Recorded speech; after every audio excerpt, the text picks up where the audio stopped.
Welcome to Annabelle's Bible Stories, where we tell stories in the Bible for kids of all ages. We're glad to have you here with us today. We have a story that's a continuation of a story we told last week and the past few weeks, actually, about the life of Jacob. And he is getting ready to leave his father-in-law's employment that he's been working for his father-in-law for 20 years now. He has had some difficulties with that relationship. And so we are in Genesis 31, chapter 31, verse 17 today. So let's begin this story. We'll see what he does in this story. It says in the Bible, Jacob arose and put his children and his wives, here's his wife Leah, and here's his wife Rachel over there. He put them on camels. Here's the camels over here. And he took all his livestock and he drove them, and all of his cattle, his sheep, his camels. I don't think they had horses in that day and time. I might be wrong about that, but they always rode camels. So he gathered all his livestock together that he had acquired in Padan Aram, where he was living with his father-in-law, Laban. And here's Laban here. He's not in the story right away, but we'll show him what he looked like from last video. You can go back to those videos and see the stories of all those things that happened in this area with Jacob and Laban. So when Laban had gone to shear his flocks one day, that's when Jacob decided to go. And so Rachel over here took an opportunity and she went into her father-in-law's house over there. And she stole all the household idols that were her father's. And they were trying to sneak away without talking to Laban. Now, how do family relationships get to the point where they don't want to give a last hug? And they may never see each other again. But it's at this point where there was difficulties in the relationship. And you can go back and see what happened, like I said. But obviously, there were many hurt feelings. So Rachel took her father's idols. And what are idols? Technically, an idol is anything in your life that comes before God. It's something that you treasure most, even above the love of God or obeying God. So, but in this case, they were actual statues of gold or silver. And these are other gods that Laban worshipped. Now remember that Laban's his mother, Rebecca, was the great niece of Abraham. That's Jacob's grandfather. And when Abraham moved from the pagan city of Ur a long way away over in Mesopotamia, they came to this land. And they moved with Abraham's brother Nahor, and that is Laban's grandfather. So Abraham was Jacob's grandfather, and Nahor was Laban's grandfather. So they're related in that way. But they all moved because the one true God had told them to leave the city of Ur, it was called, and move to Canaan land.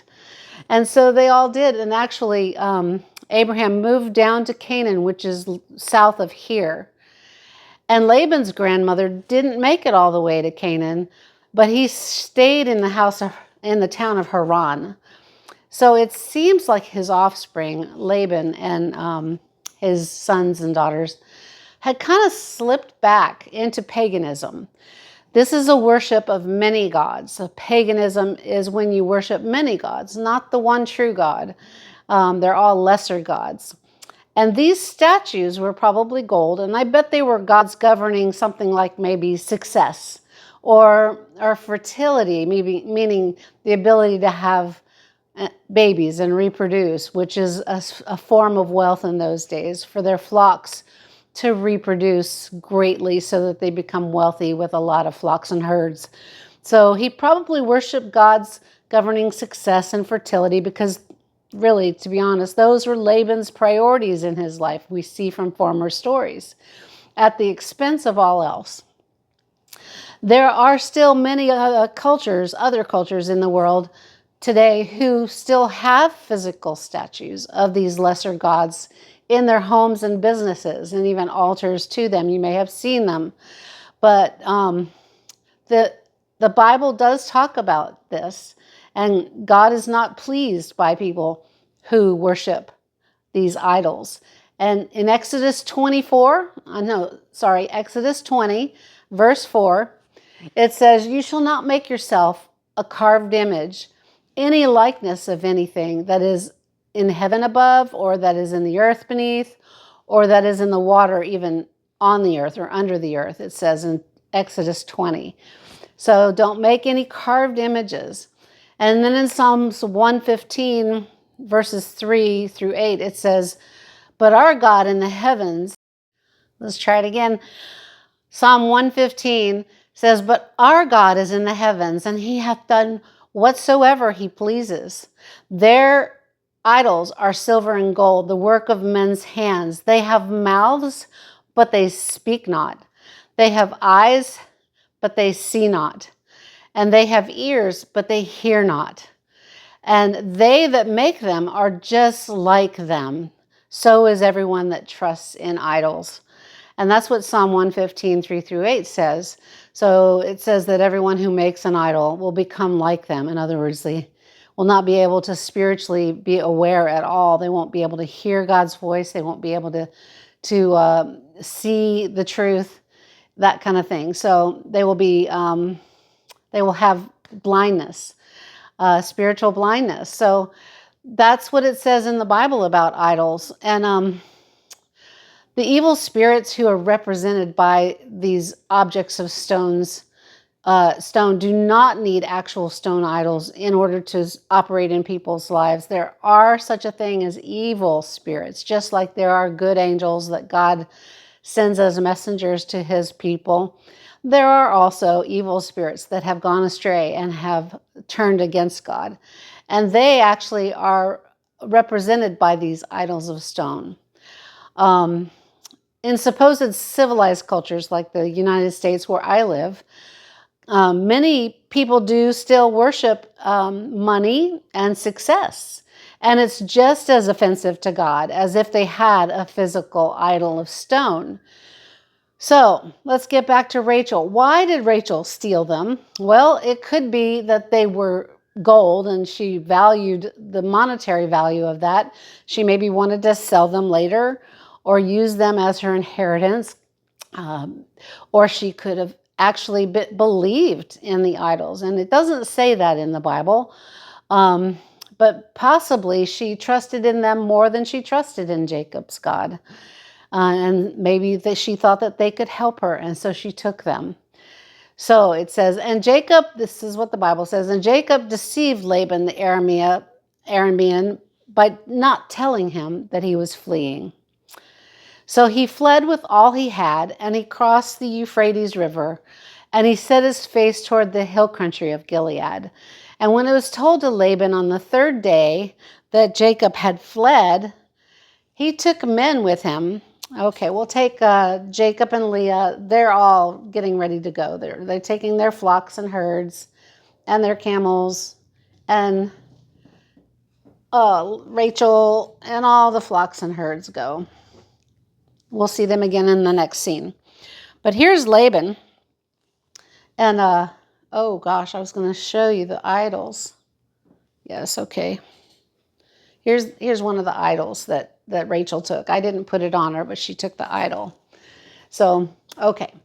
So Laban's here, and Laban took all his men and he pursued Jacob and Leah and Rachel and all their sons and daughter, of course, too. We showed that their sons and daughter in the last video.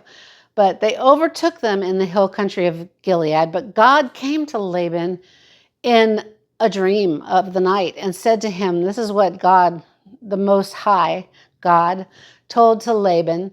And he said, be careful that you do not speak either good nor bad to Jacob.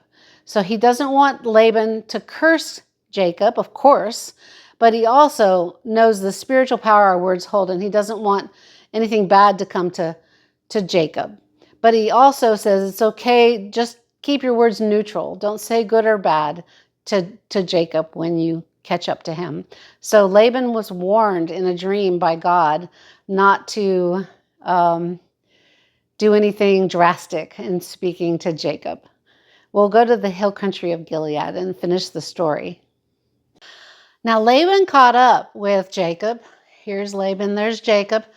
And Jacob had pitched a tent. And Laban with his kinsmen camped in the same hill country. And then Laban came up to Jacob and said, "What have you done by deceiving me and carrying away my daughters like captives of the sword? Why did you flee secretly and not tell me so that I might send you away with joy and with songs? And you did not allow me to kiss my granddaughters and my grandsons. Now you have done me foolishly. It is in my power to do you harm. But the God of your father spoke to me last night and told me, 'Be careful not to speak either good nor bad to Jacob.'" And Laban basically admits here that the voice he heard was Jacob's God and not his own gods. Now, it's interesting to me that Laban could tell the difference, and that after hearing God's voice in that way, that he would not bow his knee and just say, "Oh my gosh, you are God." But it seems like he doesn't do that. I've heard God speak myself, and it's always a very solid, weighty, and composed voice, and it's usually quiet. There's a verse that says that he's still small voice.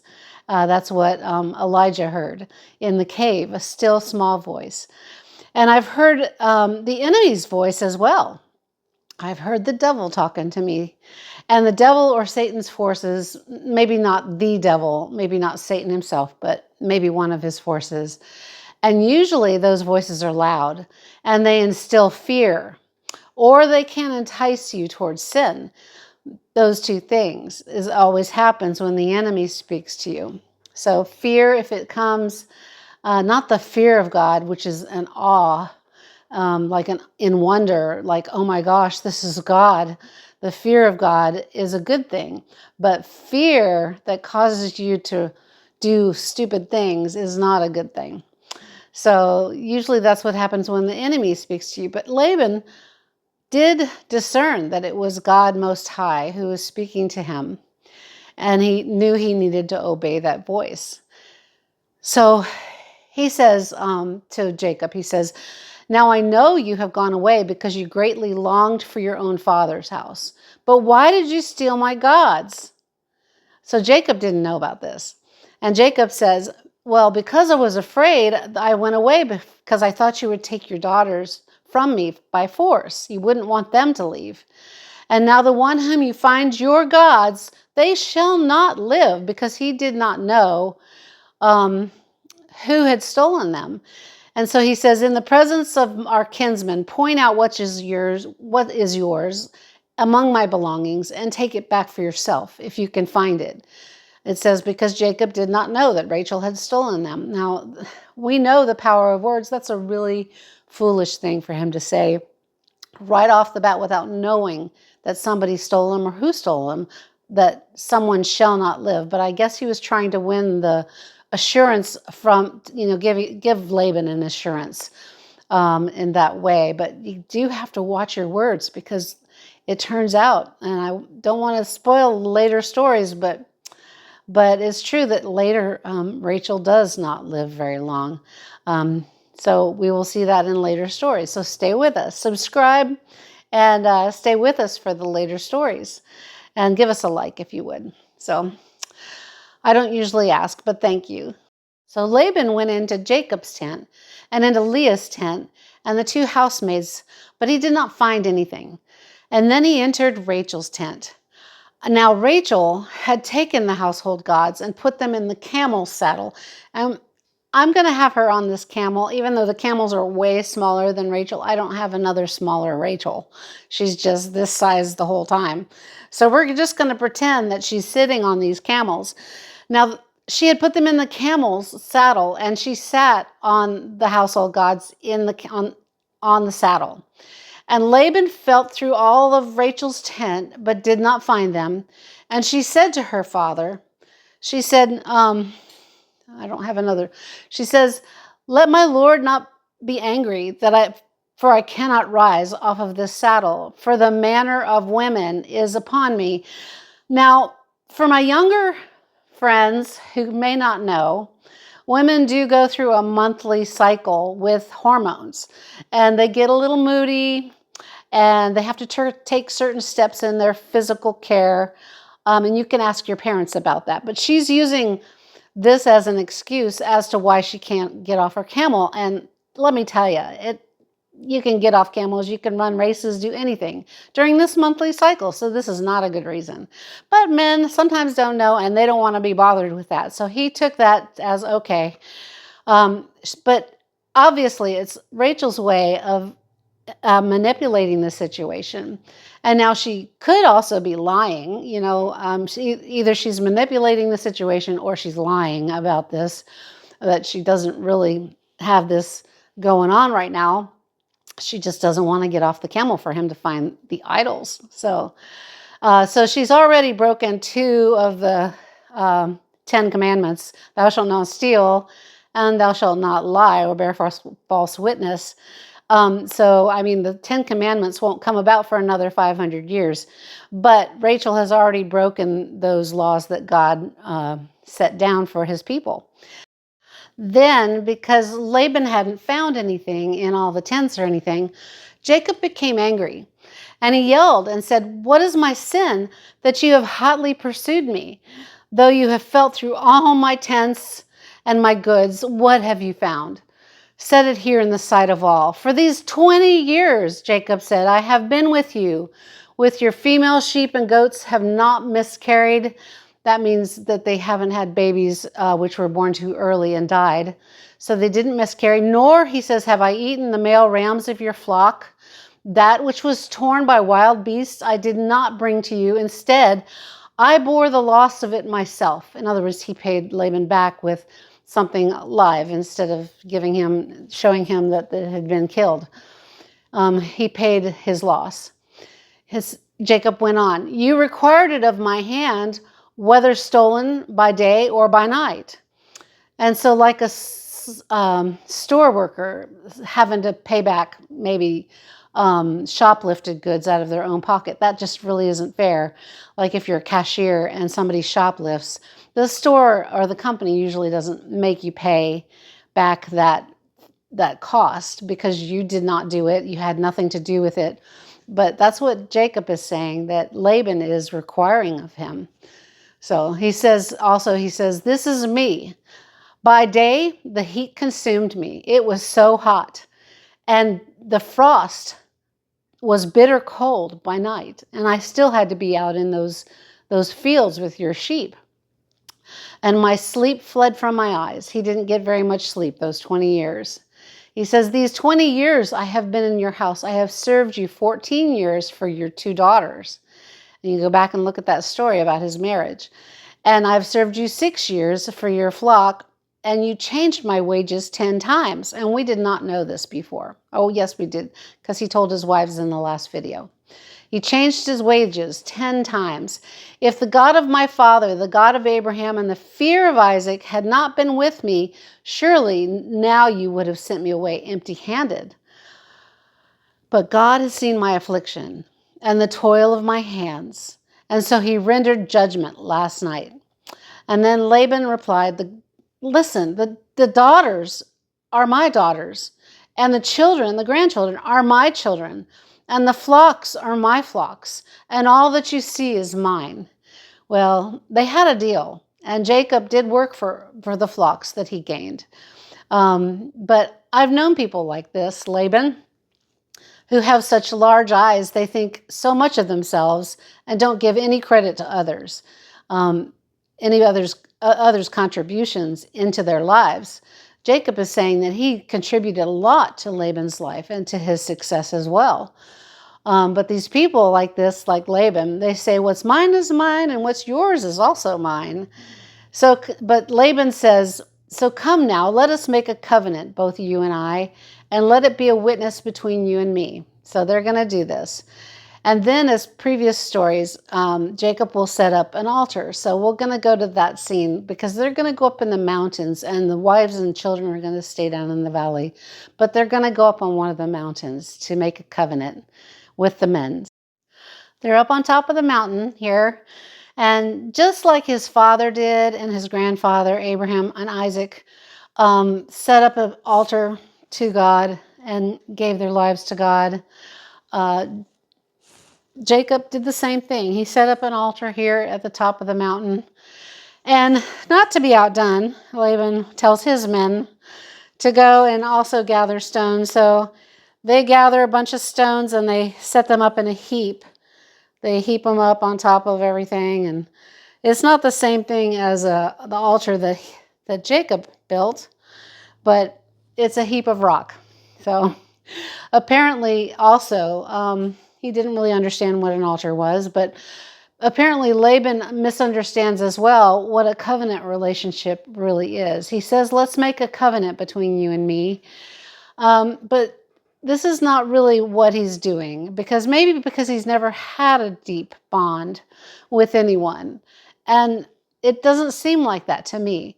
And that is sad, because a true godly covenant says, I will always be there for you. No matter what happens and no matter what you do, I will always be there for you. You can count on me. Basically, that is what a godly covenant between two people are. And while this rubble heap of rocks that Laban brings is not solid, it seems to be divisive. And so it is with his covenant here. If you don't honor me, he says to Jacob, then God will get you. So that's what he's saying here in this covenant. And you'll see that in just a minute here. Laban says, behold this heap of rock, and behold the pillar which you have put up, which we have set between you and me. This heap is a witness, and the pillar is a witness, that I will not pass by this heap to do you harm, and you will not pass by the pillar and harm me. And then the God of Abraham and the God of Nahor, which are their grandfathers, and the God of their father, judge between us. So Jacob swore by the fear of his father Isaac, and Jacob is fine with this because he wants to get away as far as possible from Laban. So he's like, okay, when we pass this, we swear that we will not do each other harm in the future. And that's the covenant that they made. And so they did a sacrifice. Here's the sacrifice. And they burned it. And then they ate a meal. And by the heap, with all the men and everybody, so that there was a witness. And Laban said, let this heap also be a witness between you and me this day. Therefore, they called these rocks and this pillar Mizpah, which means a watchtower. For he said, may the Lord watch between you and me when we are absent from another. If you mistreat my daughters, or if you take wives besides my daughters, although no man is with us, see, God is going to be witness between us.